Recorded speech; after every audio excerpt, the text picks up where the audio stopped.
El Frente Amplio presentó ayer 2 proyectos de ley que procuran aumentar la transparencia en el sistema político. Uno crea la figura delictiva de enriquecimiento ilícito, con multas, inhabilitaciones y penas de prisión para los jerarcas públicos que incurran en ese tipo de corrupción. El otro fortalece a la Junta de Transparencia y Ética Pública, al darle mayor independencia, al asignarle más recursos. ¿Por qué se da este paso en este momento? ¿Cuál es el alcance de los textos? ¿Qué viabilidad política tienen? ¿Qué ambiente hay en el oficialismo en esta materia? Vamos a conversar sobre estos puntos en los próximos minutos con Lilian Quechichán, coordinadora de la bancada del Frente Amplio en el Senado. Senadora Quechichán, buen día. Gracias por acompañarnos. Buenos días, un gusto, Emiliano, estar con ustedes. La primera pregunta es esta que yo ya dejaba planteada recién. ¿Por qué se presentan estas propuestas en este momento? ¿Por qué el Frente Amplio va por acá? Bueno, creo que estamos en un momento en que se han concentrado un número de luces amarillas, te diría yo, con algunos episodios, el episodio Marcet, el episodio del hackeo, ahora el episodio del cuarto piso de la Torre Ejecutiva, el Diastesiano, y otros que también venían advirtiendo en el pasado. Alguna gente nos ha dicho, ustedes hablan de todo, pero no hablan de Moravito, por ejemplo, y yo digo que lo de Moravito también apareció en su momento para decirnos a todos que el narcotráfico tenía poder de comprar a la policía. Está hablando de la fuga de aquel mafioso en el gobierno del Frente Amplio, en el último gobierno del Frente Amplio. Exactamente, yo creo que este es un tema que lo tenemos que mirar. El peligro del narcotráfico, el peligro del crimen organizado no es ni contra el Frente Amplio ni contra el gobierno de coalición, es contra los estados democráticos. Y hoy la ciudadanía está cada vez más sensible, ¿verdad?, a la actuación de los estados en general, de los poderes ejecutivos, de los parlamentarios, me parece que en el Uruguay tenemos una herencia cultural y política de valores éticos. Creemos incluso que han sido un pilar fundamental en el mantenimiento de una imagen que tiene el Uruguay a nivel internacional. En el año 2017, Transparencia Internacional tenía a Uruguay en el puesto 23 en el mundo, que lo ubicaba en el índice de percepción de corrupción. Bueno, todas esas cosas nos obligan a defender esta imagen del Uruguay, y además, evidentemente, en el mundo muchos países dicen que la corrupción, el narcotráfico, el crimen organizado han sido un freno para su desarrollo. Entonces, en ese sentido, pensamos que hay que hacer muchas cosas. Hay que incorporar programas de capacitación, hay que incorporar nociones básicas de gestión pública y de ética y de transparencia en los programas educativos. Porque la verdad, la corrupción, estamos convencidas, debe ser enfrentada con mucha firmeza. Y lo peor que nos puede pasar es mirar para el costado o ser confiados, que en muchos casos a veces todavía seguimos escuchando, a nosotros no nos va a llegar, nosotros todavía estamos lejos de esas cosas. Nosotros creemos que no, que hay que adoptar una postura proactiva, con una mirada, como yo te decía, más integral, más multidisciplinaria. Y en ese sentido, para nosotros una de las principales medidas que tendríamos que concretar es la redefinición, por ejemplo, de la profesionalización de la JUTEP, que es para nosotros el organismo central que pretendemos que se rediseñe. Vamos por partes. Hablemos en primer lugar del delito, la creación, la incorporación del delito de enriquecimiento ilícito. No es una iniciativa, digamos, original. Hubo otra de Pedro Bordaberry, que tuvo media sanción del Senado a fines de 2018, en la legislatura pasada, y que después no llegó a ser aprobada en diputados. Entonces, una pregunta que podemos hacernos es cómo se entiende que el Frente Amplio plantee en este momento un proyecto que con sus propias mayorías pudo haber hecho realidad en el gobierno anterior. Bueno, intentamos hacerlo, como muy bien tú decís, se aprobó en el Senado. Cuando pasó a diputados... ¿Ustedes compartían ese proyecto de Pedro Bordaberry? Sí, lo compartíamos.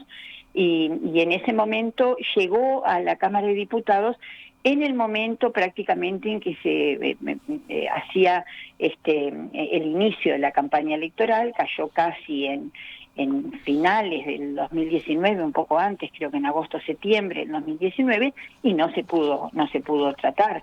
Pero eso no significa que condenar el abuso del poder para enriquecerse no siga siendo un objetivo central, y en este momento, así como la JUTEP, así como el enriquecimiento ilícito y la tercera ley que sí está en diputados y que se está analizando, y que ahí sí ahora hay algunas diferencias en la coalición de gobierno, que es la ley de financiamiento de los partidos políticos, nos parece que sí es necesario tratarlas como un todo, que nos empiecen a blindar sobre algunos de los peligros que hoy tiene el mundo, tiene la política, tienen las democracias. Así que entonces lo que se hace es recoger el espíritu de aquel otro proyecto, un proyecto Sí. que surgió del Partido Colorado. Sí, sí.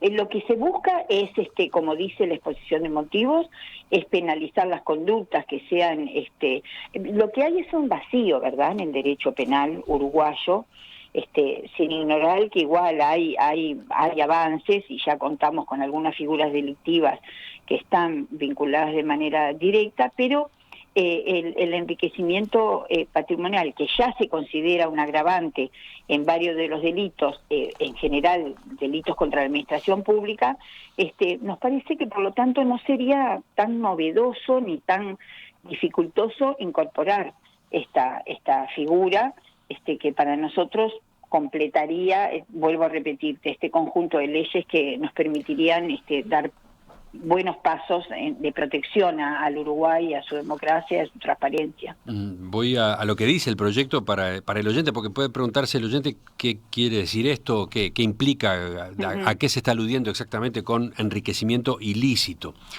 El artículo primero del proyecto que ustedes presentaron lo que hace es incorporar al Código Penal un artículo 159 bis, que justamente define enriquecimiento ilícito. ¿Y cómo lo define? Dice: el funcionario público con obligación legal de presentar declaración jurada de bienes e ingresos, que durante el ejercicio de su función, incluso hasta 5 años después de haber cesado en su desempeño, obtenga, por sí o a través de interpuesta persona, un incremento patrimonial significativo e injustificado en relación a sus ingresos legítimos, será sancionado con una pena de 18 meses de prisión a 6 años de penitenciaría, multa de 50 URs a 15.000 URs e inhabilitación especial de 2 a 5 años. Con la misma pena será castigada la persona interpuesta para disimular el enriquecimiento ilícito. Mi consulta es a partir de esta redacción, a partir de este texto, ¿no hay una cierta vaguedad allí? Porque se refiere a un incremento patrimonial significativo.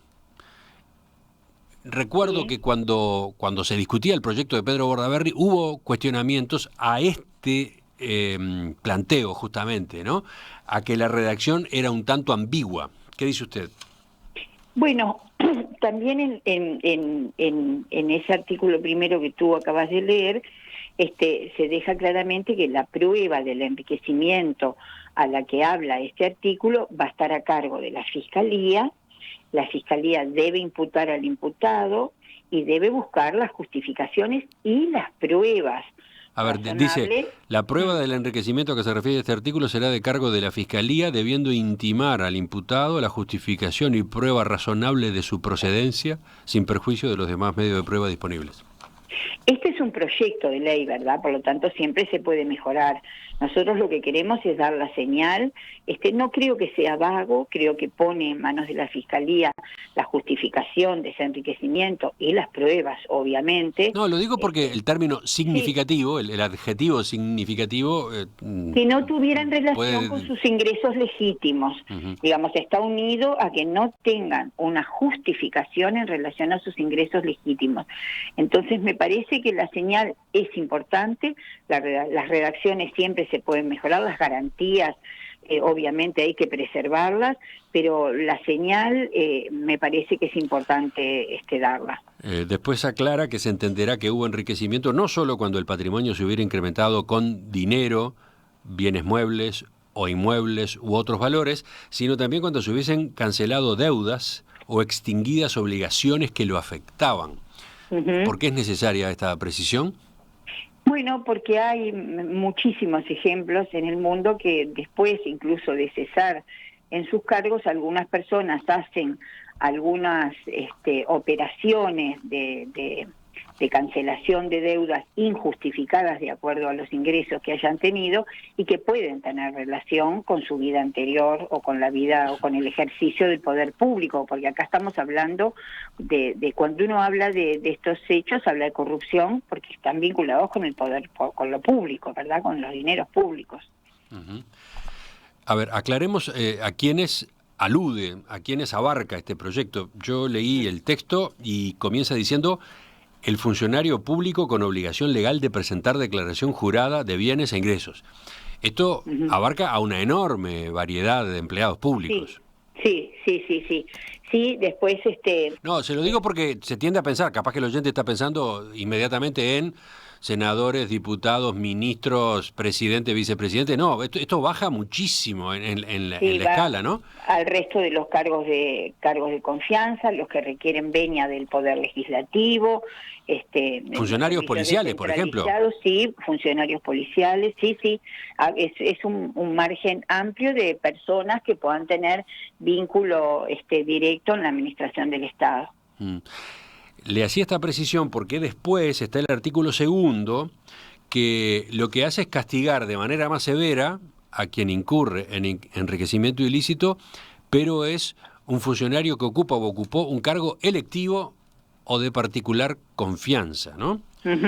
Dice que la pena será de 2 a 10 años de penitenciaría con multa de 300 UR a 15.000 UR e inhabilitación especial de 5 a 10 años cuando se tratare de agente que ocupe un cargo electivo de particular confianza o hubiere sido designado previa venia parlamentaria.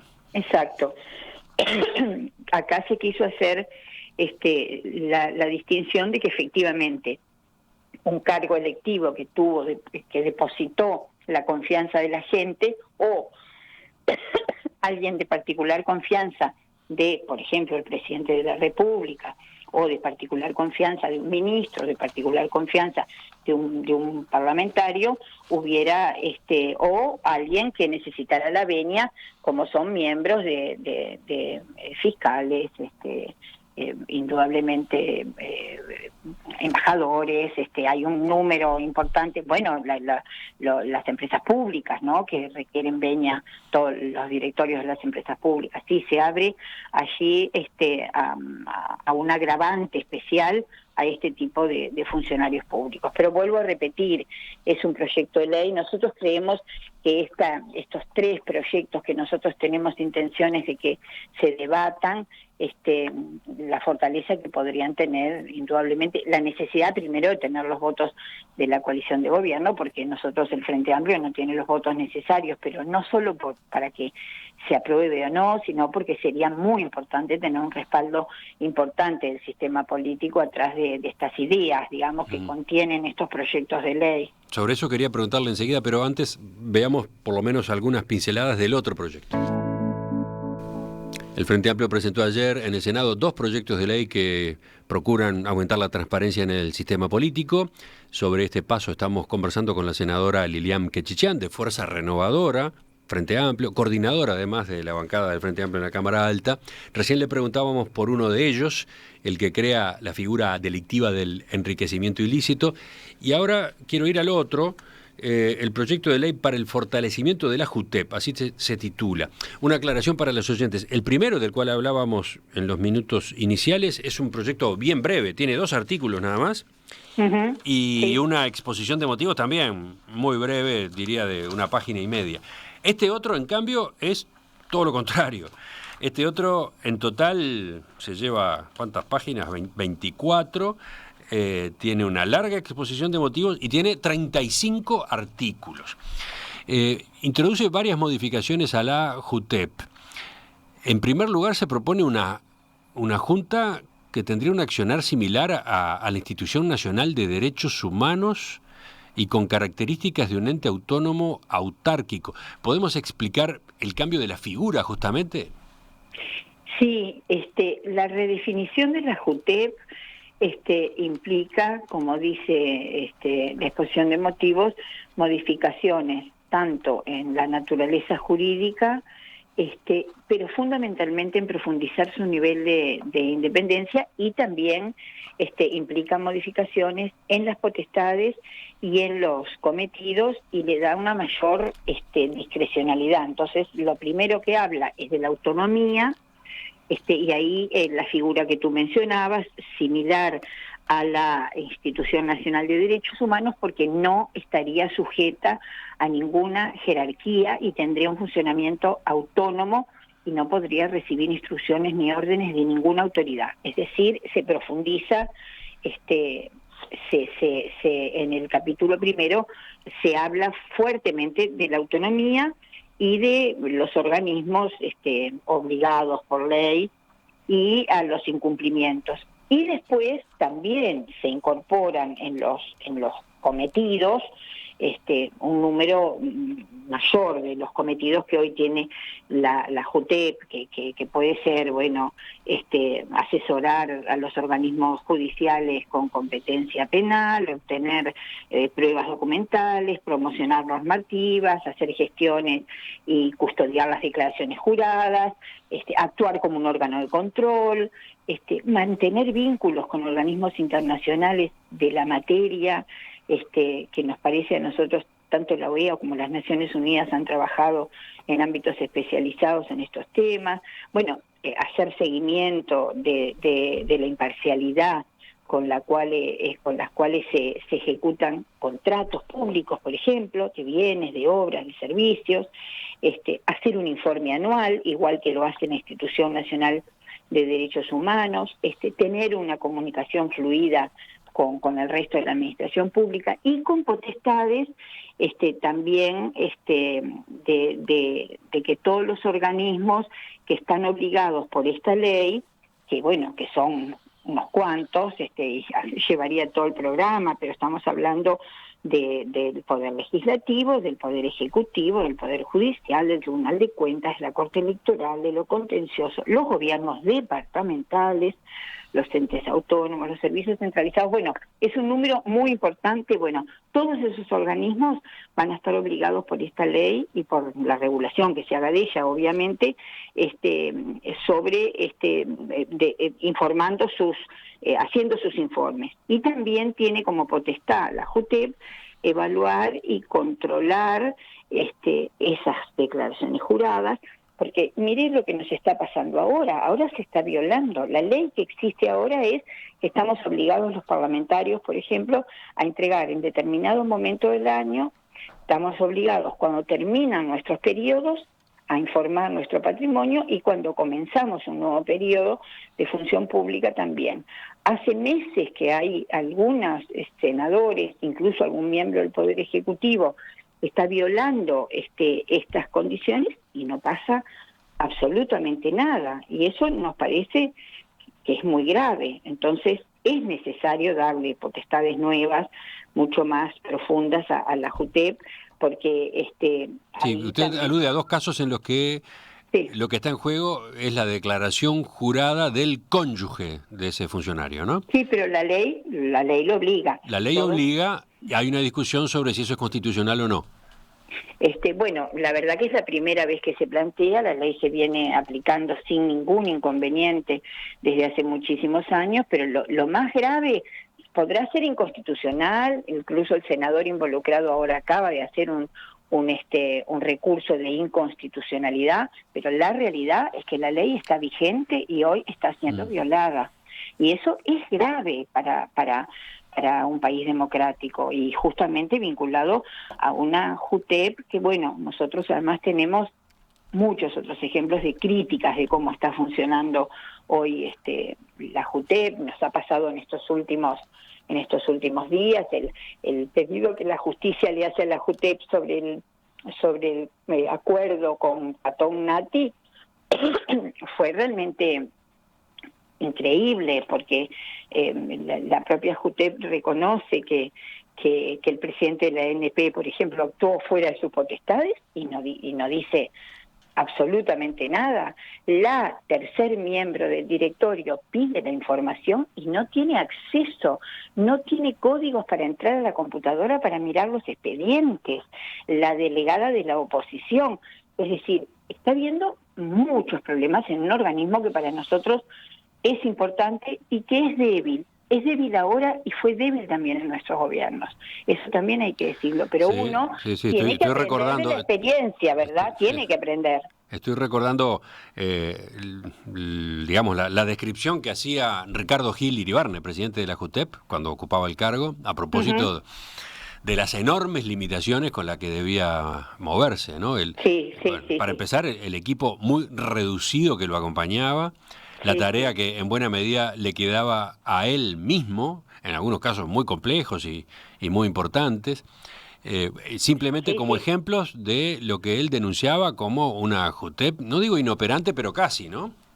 Sí, muy débil, sin duda, muy débil. No solo por la falta de personal y por la falta de recursos, sino por algunas de las cosas que queremos mejorar con este proyecto, que es las potestades, la autonomía, la independencia. De cualquier manera, aquella JUTEP, las cosas que tenía que decidir, las decidía y se cumplían. Sí, pero en algunas de ellas a puro heroísmo, digamos. Efectivamente. Entonces, a puro tanto las... derroche físico e intelectual Sí. excesivo, ¿no? No en las condiciones en las que se debía trabajar. Absolutamente de acuerdo, y por eso nos parece, uno tampoco pasa por el gobierno ni pasa por la administración pública sin acumular experiencia. Porque de nuevo la pregunta es ¿por qué este fortalecimiento de la JUTEP no se hizo en el periodo pasado? Bueno, es un aprendizaje, indudablemente. Ahora estamos desafiados por un conjunto de cuestiones que vuelven a prender luces amarillas y hasta rojas que nos dicen que Uruguay debe seguir preservándose. Me parece que de cualquier manera el trabajo en transparencia, en el expediente electrónico, en la comunicación pública, en la ley de información, de acceso a la información pública, Uruguay avanzó mucho en transparencia. Bueno, indudablemente que quedaron cosas, para nosotros son aprendizajes, y nos parece, acá tenemos que estar todos hombro con hombro, y nos parece que este es un aporte interesante a cambiar las potestades, a cambiar la autonomía, a cambiar la estructura de la JUTEP, a ponerle requisitos mucho más exigentes a los miembros de la JUTEP en su autonomía moral, con experiencia, con que tengan pleno goce, obviamente, de los derechos cívicos, que no hayan desempeñado cargos selectivos o de particular confianza. A mí me parece esto también muy importante durante los 5 años anteriores. Bueno, creo que es un proyecto que aporta en el sentido de la transparencia. Como tú decías, tiene creo que 25 páginas, tiene una exposición de motivos amplia, porque indudablemente no partimos de cero. Uruguay tiene un conjunto de normas que ha ido a lo largo de los años incorporando. Nos parece que en ese sentido la ley del 98 del uso indebido del poder público fue una ley muy importante. Después se hizo la ley que disponía la retención del 50% de los ingresos de los funcionarios públicos que no presentaran la declaración jurada. Digamos, se ha ido incorporando cosas vinculadas a la Convención de las Naciones Unidas contra la Corrupción. Hay un conjunto de cosas, pero nosotros pensamos que ahora estamos en el momento justo para dar un paso que le dé a la sociedad señales claras de que queremos estar más blindados, que queremos estar más protegidos, que queremos estar mirados por organismos autónomos, independientes, miren estos temas. 2 puntos para dar un panorama un poco más amplio de por dónde va el proyecto, más allá de que después se discutirá y lo discutiremos en otras ocasiones más a fondo. Por ejemplo, plantea que todas las declaraciones juradas de cargos selectivos de particular confianza y designados sean públicas. Sí. Este es un cambio muy significativo, ¿no? Es un cambio significativo y importante, y creo que algunos de los países que han avanzado más en transparencia lo tienen hace muchos años, y debería ser una norma que debería estar avalada por una ley. Estamos convencidos de eso. Creo que la sociedad también la espera, no con el morbo, es con que a veces se plantean algunas cosas, pero sí con la necesaria transparencia de saber, de tener una información fidedigna de, bueno, de qué personas tenemos en cada uno de los lugares. Y después la otra de las partes del proyecto que me parecía bueno por lo menos mencionar es lo presupuestal. Exacto.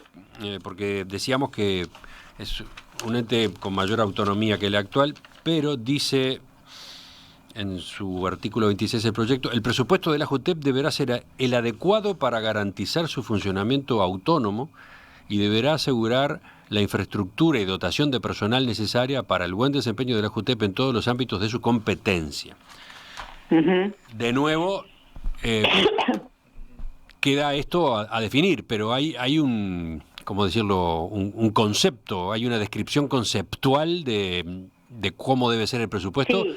Todo indica, o quiere decir que tiene que ser bastante mayor que el actual.